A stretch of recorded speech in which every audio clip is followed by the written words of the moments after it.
Dear students, आज हम लोग इस वीडियो में यूपी बोर्ड एग्ज़ाम 2011 के जितने सेट थे उनमें जितने भी नरेशन के क्वेश्चन पूछे गए थे उनकी चर्चा करेंगे, उन्हें सॉल्व करेंगे। वैसे तो ये क्लास 10th का बोर्ड सेट है, लेकिन ऐसे क्वेश्चन 12th में आ सकते हैं, इसमें कोई दो राय नहीं है। इसलिए ये वीडियो 10th और 12th दोनों के लिए है। सभी बच्चे इसको पूरा देखें और इन क्वेश्चंस को मैं सॉल्व करते हुए आप लोगों को इनसे रिलेटेड रूल्स भी बताते चलूँगा, उसे आप ध्यान से देखते चलिएगा। फर्स्ट क्वेश्चन है आपका, my father said to me, my father said to me, comma inverted comma में, you are to follow traffic rules. तो ये हो जाएगा इसका my father told me that, second person object अनुसार मी का क्या हो जाएगा, I are to follow traffic rules. Clear. यहाँ आप देख रहे होंगे मैंने टेंस में कोई परिवर्तन नहीं किया, क्योंकि आर टू किसी में चेंज नहीं होता। क्लियर। नरेशन अगर आप पूरा देखना चाहते हैं तो मेरे चैनल पे जाके प्लेलिस्ट में देखिए, नरेशन के पूरे वीडियो, पूरे रूल्स पढ़े हुए हैं, उन्हें आप देखकर नोट्स बना सकते हैं, पढ़ सकते हैं। क्लियर। तो ये हो गया, my father told me that I are to follow traffic rules. Clear. Second number देखते हैं। सेकेंड नंबर कह रहा है, she said to me, are you going to see my ailing mother. तो ये हो जाएगा, ये सिंगल इंट्रोगेटिव है, क्योंकि किससे शुरू हो रहा है, हेल्पिंग वर्ब से। जो इंट्रोगेटिव सेंटेंस हेल्पिंग वर्ब से शुरू होता है उसे सिंगल इंट्रोगेटिव सेंटेंस कहा जाता है। और सिंगल इंट्रोगेटिव सेंटेंस की इनडायरेक्ट बनाते समय रिपोर्टिंग वर्ब को asked minus P, demanded minus P या इंक्वायर्ड आप में बदल देते हैं। ये जो मैं आपको माइनस पी बोल रहा हूँ बार बार, माइनस पी से मतलब है नो प्रीपोजिशन, अर्थात टू हट जाता है। तथा कामा नोटेड कामा हटाकर रिपोर्टिंग वर्ब और रिपोर्टेड स्पीच को इफ या वेदर से जोड़ देते हैं, इफ या वेदर से जोड़ देते हैं। और इफ या वेदर के तुरंत बाद सब्जेक्ट का प्रयोग करके वाक्य को अफर्मेटिव बना देते हैं, क्योंकि यहाँ क्वेश्चन मार्क होता है डायरेक्ट नरेशन में, लेकिन जब ये इनडायरेक्ट बनता है तो लास्ट में फुल स्टॉप लगता है। तो इसे हम देखते हैं कैसे सॉल्व करेंगे। तो ये हो जाएगा, she asked me if, second person object अनुसार मी का क्या हो जाएगा, आई इज एम आर का वाज वर, तो I was going to see, second person first person subject अनुसार माई, तो सी का possessive case her, going to see her ailing, AILING ailing mother. Ailing means होता है बीमार, एलिंग means क्या होता है, बीमार, एलिंग मदर। क्लियर। तो ये हो जाएगा, she asked me if I was going to see her ailing mother. Today का हो जाएगा दैट डे, टुडे को किस में चेंज करेंगे, दैट डे में।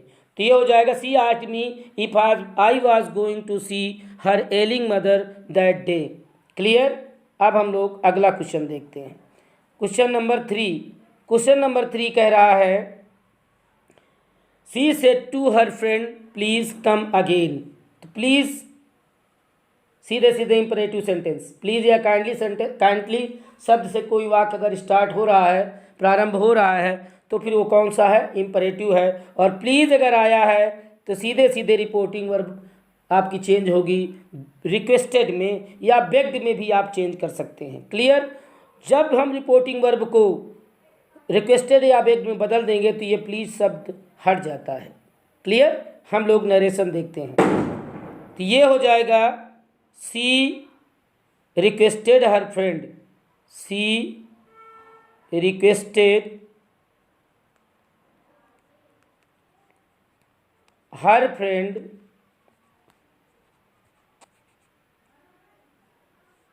टू, मैंने कहा रिक्वेस्टेड लग जाएगा तो प्लीज हट जाएगा, टू कम, कम का क्या हो जाएगा, सॉरी कम का हो जाएगा टू गो अगेन।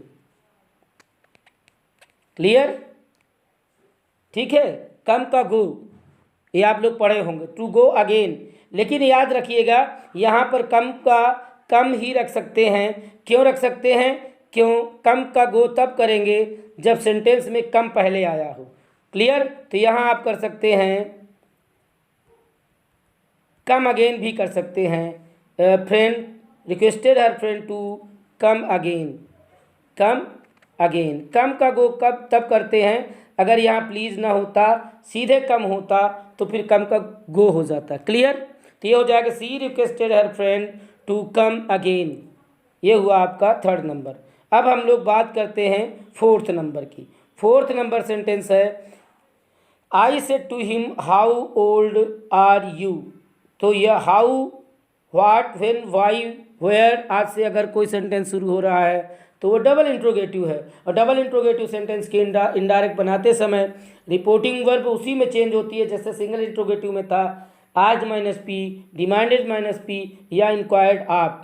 क्लियर, फिर कामा और इन्वर्टेड कामा हटाकर सिंगल इंट्रोगेटिव में सेंटेंस को इफ या वेदर से जोड़ते थे, लेकिन डबल इंट्रोगेटिव में याद रखिए जो इंट्रोगेटिव वर्ड होता है वही कनेक्टिंग वर्ड बन जाता है और इसके बाद सब्जेक्ट का प्रयोग करके इनडायरेक्ट बना देती हैं।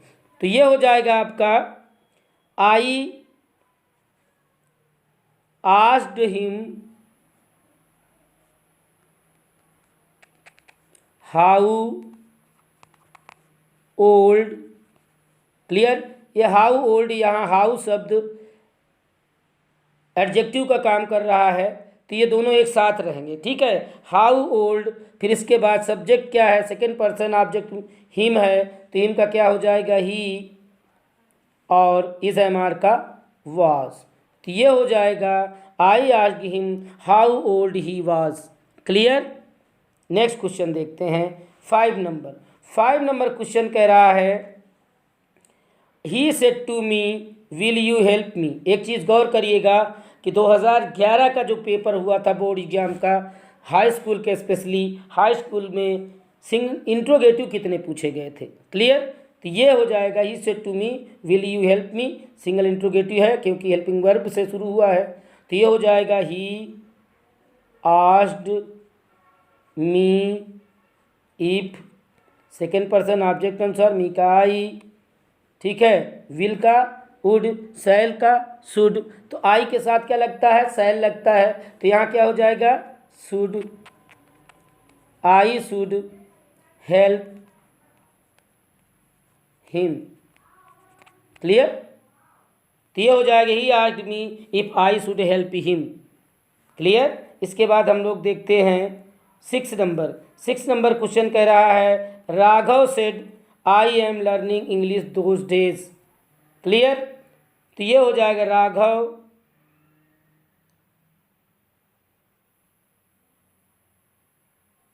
Said that first person subject के अनुसार राघव के लिए आएगा ही, इज एम आर का वाज, वेयर, तो he was learning English those days, पहले से ही चेंज नहीं होगा तो दोज डेज, अगर दीज होता तो दोज हो जाता, लेकिन दोज है तो फिर किसी चीज़ की इसे चेंज करने की आवश्यकता नहीं है। क्लियर, तो ये हो जाएगा Raghav said that he was learning English those days. Clear, तो ये हुआ आपका 6 नंबर। इसके बाद हम बात करते हैं 7th नंबर की, और 7th नंबर कह रहा है I said to them have you finished your homework. तो आप जान गए हेल्पिंग वर्ब से शुरू हुआ है तो सिंगल इंट्रोगेटिव है। सिंगल इंट्रोगेटिव का रूल मैं कई बार बता चुका हूँ, तो वही रूल यहाँ भी फॉलो होगा। तो ये हो जाएगा आपका I asked them, if second person object के अनुसार देम का दे हो जाएगा, इफ दे हैज़ हैव का had finished second person object के अनुसार तो दियर हो जाएगा। योर किस क्या है ऑब्जेक्टिव सब सॉरी पजेसिव केस है, तो इसके स्थान पर जो भी प्रोनाउन आएगा वो पजेसिव केस का होगा। तो दे का देम ऑब्जेक्टिव केस है और देयर पजेसिव केस, तो दियर होमवर्क, दियर होमवर्क। तो ये हो जाएगी he asked them if they had finished their homework. ये हो गया आपका 7th नंबर। अब हम लोग देखते हैं 8 नंबर। 8 नंबर कह रहा है the teacher said to Geeta do not waste your precious time in gossips. तो यहाँ पर डू नॉट लगा हुआ है, ये सीधे बता रही है इम्परेटिव का निगेटिव है। इम्परेटिव की निगेटिव की इनडायरेक्ट बनाते समय रिपोर्टिंग वर्ब को ऑर्डर्ड, एडवाइज्ड या सजेस्टेड में बदल देते हैं तथा कामा और इन्वर्टेड कामा हटा करके रिपोर्टिंग वर्ब और रिपोर्टेड स्पीच को नॉट टू से जोड़ देते हैं।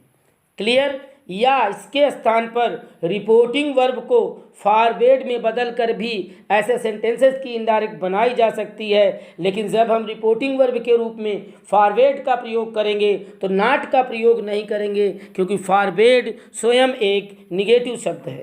क्लियर? अब इसको हम देखते हैं। इसका हो जाएगा the teacher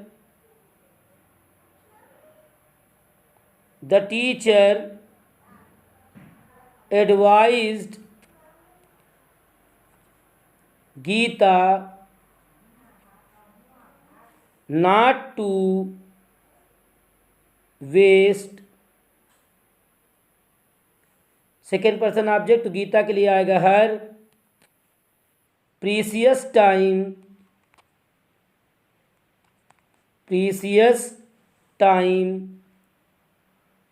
in gossip. Gossip means होता है बातचीत करना, बेकार की बातें करना, गॉसिप्स। क्लियर? ठीक है। तो ये बन जाएगा कि the teacher advised Geeta not to waste her precious time in gossip. इसका एक दूसरी तरीके से भी हम बना सकते हैं, वो होगा यहाँ पर the teacher forward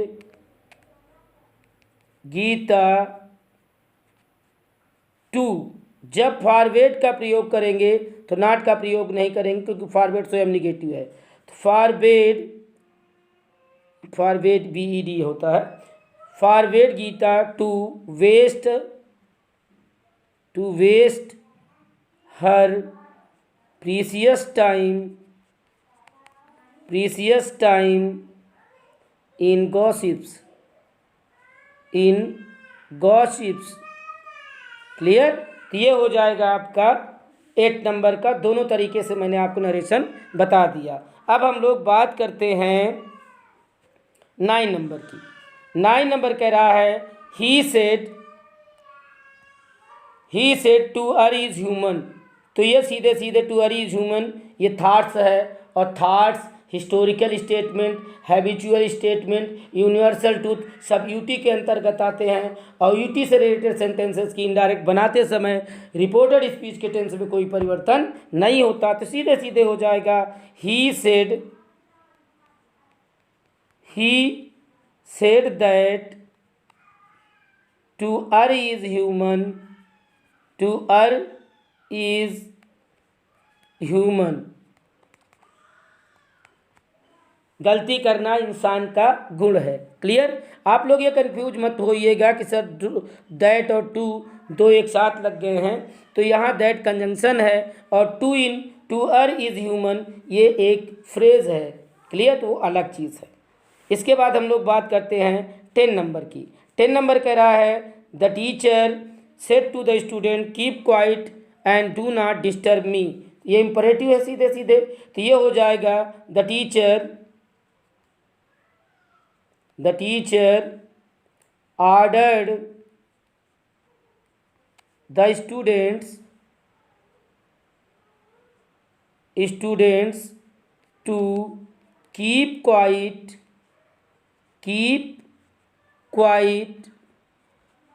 clear.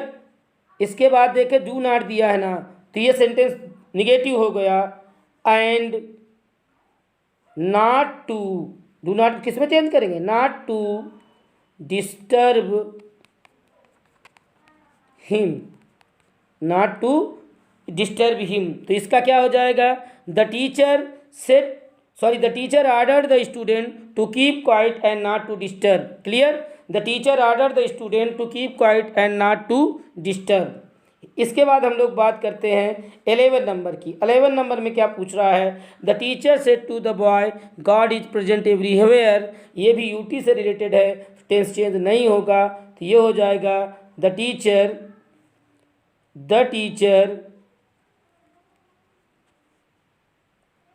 told the boy that God is present everywhere, clear. इसके बाद हम लोग बात करते हैं 12th नंबर की। 12th नंबर में कह रहा है Mukesh said to Kamal did you solve this question yesterday.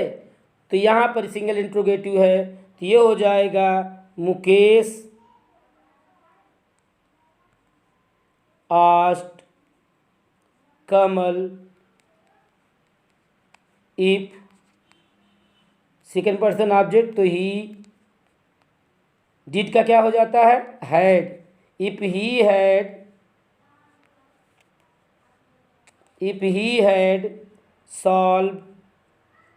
solved this का that question yesterday का the previous day,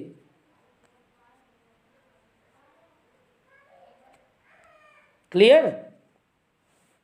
तो ये हो जाएगा Mukesh asked Kamal if he had solved that question the previous day. इसके बाद हम लोग बात करते हैं 13 नंबर की। 13 नंबर कह रहा है she said I have seen the Taj Mahal. तो ये हो जाएगा she said that first person subject अनुसार she had seen the Taj Mahal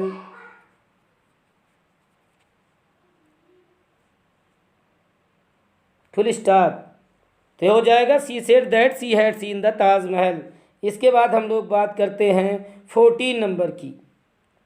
14 number आपका है Geeta said I shall leave my cloth here. तो ये हो जाएगा गीता सेड दैट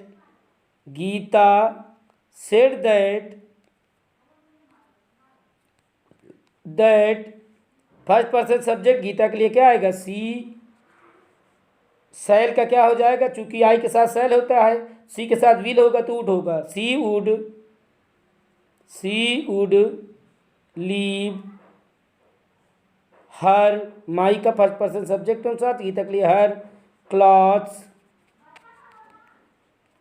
हियर का क्या हो जाएगा, देयर, क्लियर। तो इस तरह से आज हम लोगों ने 2011 के बोर्ड एग्जाम में क्लास 10th में जो नरेशन पूछे गए थे उन्हें हमने देखा और सॉल्व किया। साथ ही हमने इनसे रिलेटेड रूल्स की भी चर्चा की। आप लोग पूरा वीडियो देखिए और अगर वीडियो हमारा पसंद आता है तो आप इसे अधिक से अधिक लोगों तक पहुंचाइए और ताकि सब लोगों को ये फ्री ऑफ कास्ट मिल सके। और जो लोग हमारे चैनल पर पहली बार हैं वो हमारे चैनल को सब्सक्राइब कर लें और सब्सक्राइब करने के बाद बेल आइकन जरूर प्रेस करें ताकि हमारे वीडियो को नोटिफिकेशन सबसे पहले आप तक पहुंच सके। और मैं आप लोगों से निवेदन करूंगा कि प्लीज़ मेरे चैनल को उसके लिमिट तक पहुंचा दीजिए, 1 के पूरा कर दीजिए ताकि मैं लाइव क्लास ले सकूं। तो लाइव क्लास लेने के बाद ये फ़ायदा होगा, जो मैं अपने बच्चों को क्लास देता हूं वो आप सबको देने लगूंगा free of cost. Clear? Thank you, thanks for watching.